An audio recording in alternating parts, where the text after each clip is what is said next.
My, oh my, Hillary is exposed in the Durham trial, and Nancy Pelosi is excommunicated from the Roman Catholic Church. We're going to look at both of these, shall we say, judgments. We're going to see the latest on Hillary, and we're going to see how the Archbishop of San Francisco is modeling how religious leaders can indeed hold our permanent political class morally accountable. You are not going to want to miss this. Greetings, everyone. Dr. Steve here with you. Great to be with you. As always, I'm your daily fake news antidote, so come on in to your Patriot Professor's Den, where I help you to think better so you can feel better in these crazy and turbulent times. If you've never done so, you know what to do. Make sure to smack that bell and subscribe. But before we begin, gang, if you have an IRA, 401k, or savings account, you are going to love getting to know a Patriot group that's become good friends to this channel. As we're watching our retirement savings squandered with bumbling Biden's record inflation and reckless spending,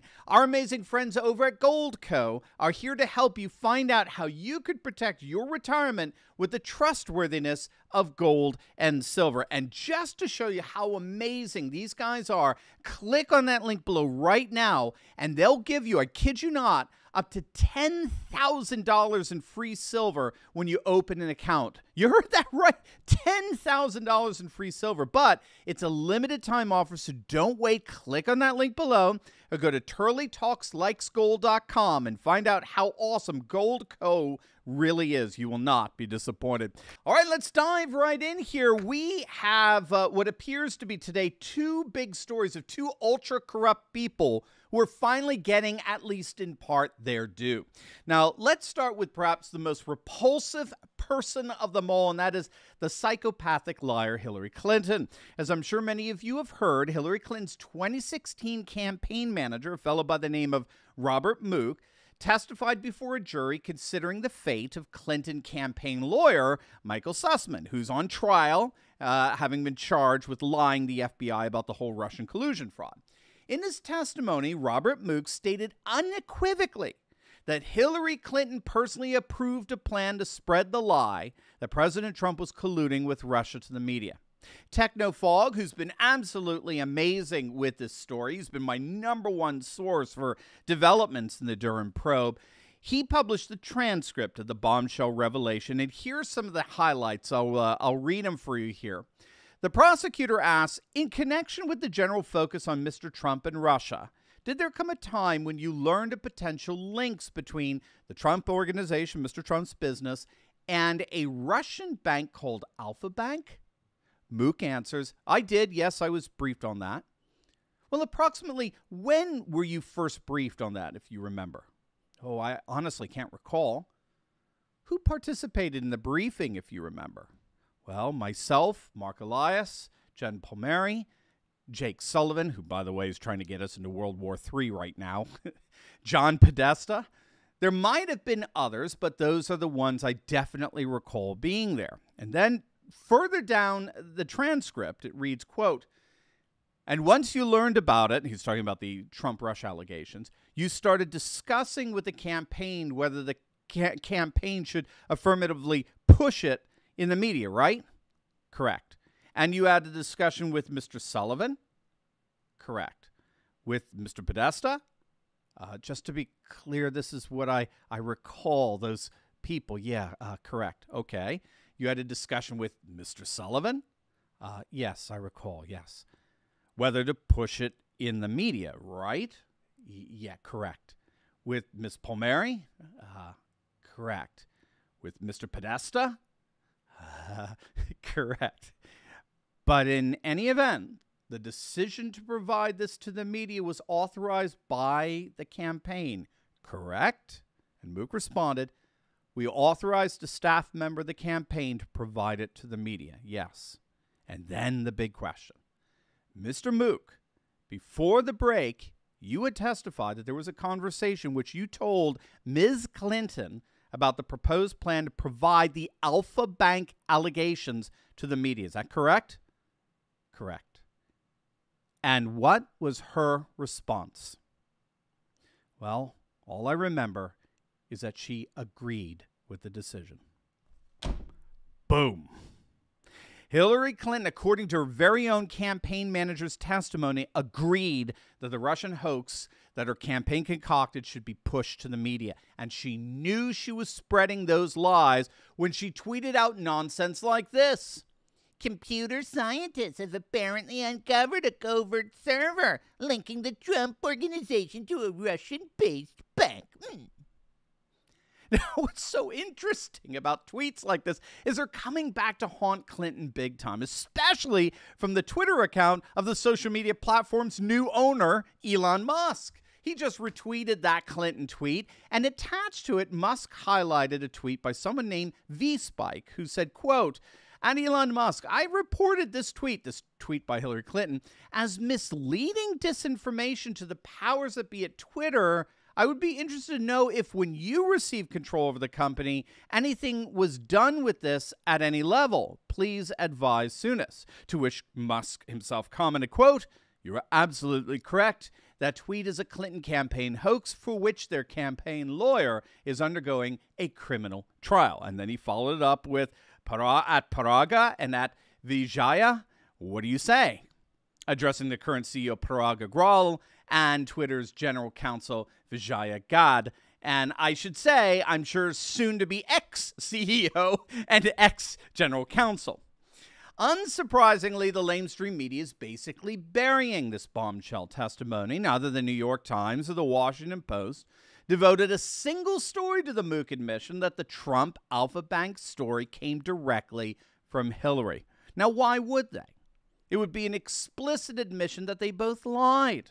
They lied right along with Hillary. After all, they were working together, weren't they? This is what happens when your so-called independent national media gets radically partisanized and weaponized. It simply becomes a mouthpiece of, or in this case, the neoliberal left. And that's all the New York Times and the Washington Post are at this point. They are nothing more than mouthpieces for the globalist, neoliberal, and neocon left and right? So that's what happened to these papers. Their very silence is deafening on this obvious fraud that they peddled and in many respects continue to peddle for years. The Wall Street Journal's editorial board was about as blunt as they could be, running the headline, "Hillary did it." She approved of a fraud and approved a plan to disseminate that fraud to the lamestream media. Here's how they concluded their very stinging piece against her, quote, "In short, the Clinton campaign created the Trump Alpha allegation, fed it to a credulous press that failed to confirm the allegations but ran with them anyway, then promoted the story as if it was legitimate news. The campaign also delivered the claims to the FBI, giving journalists another excuse to portray the accusations as serious and perhaps true. Most of the press will ignore this news, but the Russia-Trump narrative that Mrs. Clinton sanctioned did enormous harm to this country. It disgraced the FBI, humiliated the press, and sent the country on a 3-year investigation to nowhere. Vladimir Putin never came close to doing as much disinformation damage." And that's the irony, isn't it?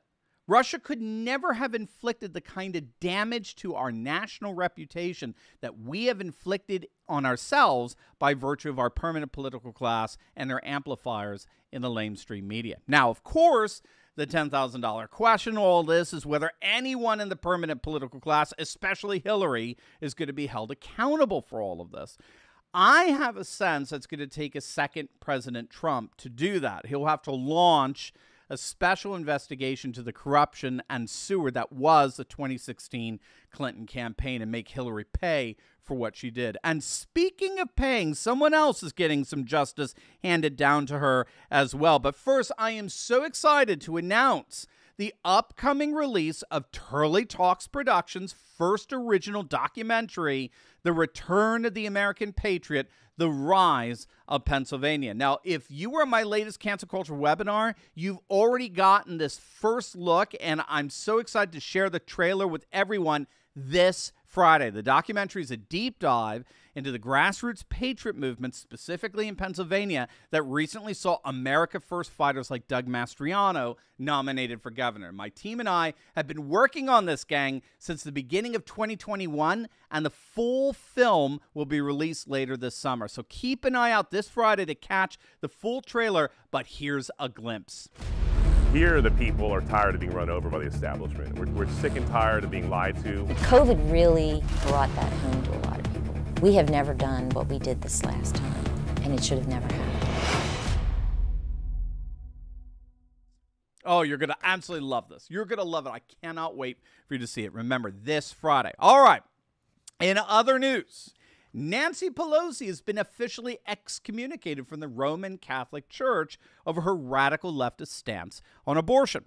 The San Francisco Archbishop Salvatore Cordileone has officially barred Pelosi from taking communion until she publicly repents of what the Catholic Church teaches is indeed a mortal sin. The Archbishop wrote, quote, after numerous attempts to speak with Speaker Pelosi to help her understand the grave evil she's perpetrating, the scandal she's causing, and the danger to her own soul she is risking, I've determined that she is not to be admitted to Holy Communion. And I think it's vital to understand here that the Archbishop is actually doing this fundamentally for precisely that last reason, that Pelosi's antics over abortion are an endangerment to herself, to her soul. Sebastian Gorka got into this a bit. Seb has a theology degree, and he explained that in Roman Catholic theology, if you're okay with the killing of an unborn child, as Pelosi clearly is, then you are not in a state of grace. You are actually committing what's called a mortal sin. And in Catholic theology, a mortal sin is detrimental to the human soul and the believer's life with Christ. So this action taken by the Archbishop is first and foremost pastoral. It is the way in which a lapsed Catholic can be shaken, as it were, out of their sinful slumber and brought back into a state of grace, which would require Pelosi to publicly repent of her radical position on abortion. Now, I have to say, given the seriousness and the graven nature of excommunication, all right, that said, I do have to say how happy I am to finally see the Roman Catholic Church step up like this. This is an example of the return of what's called an accommodationist relationship between church and state, where church and state work together for a flourishing, humane, and indeed faithful society of culture, which of course stands in stark contrast to what's called the separationist view between church and state, which has been so dominant in our nation since the 1940s. Scholars are overwhelmingly of the opinion that our founding fathers were virtually all accommodationists, and that the First Amendment, the Anti-Establishment Clause, is itself meant to be accommodationist, where the church and the state remain separate institutions, but they work together for the betterment of the nation and for the public square. And that's exactly what I think this Archbishop is doing. He's saying to Pelosi and to all other Catholics who are following in her fateful footsteps, what you are advocating for publicly is wicked and stands overtly against the very church to which you claim to belong. And for your own sakes, as well as for the sakes of others, you will be forbidden from partaking of the central sacrament of the church until you repent of this very grave sin. That is exactly what the church needs to be doing with these far-left wackos, right? You've got to step up to the plate and hold our permanent political class morally accountable to higher forms of justice. That's what's happening to Nancy, and it appears, in a sense, it's what's about to happen to Hillary as well. Now, before you go, you will definitely want to check out my latest video I just uploaded on Biden's latest blunder, enraging China. All of Zelensky panders to the World Economic Forum in Davos. You're not going to want to miss it, so make sure to click on that link, and I'll see you over there. God bless.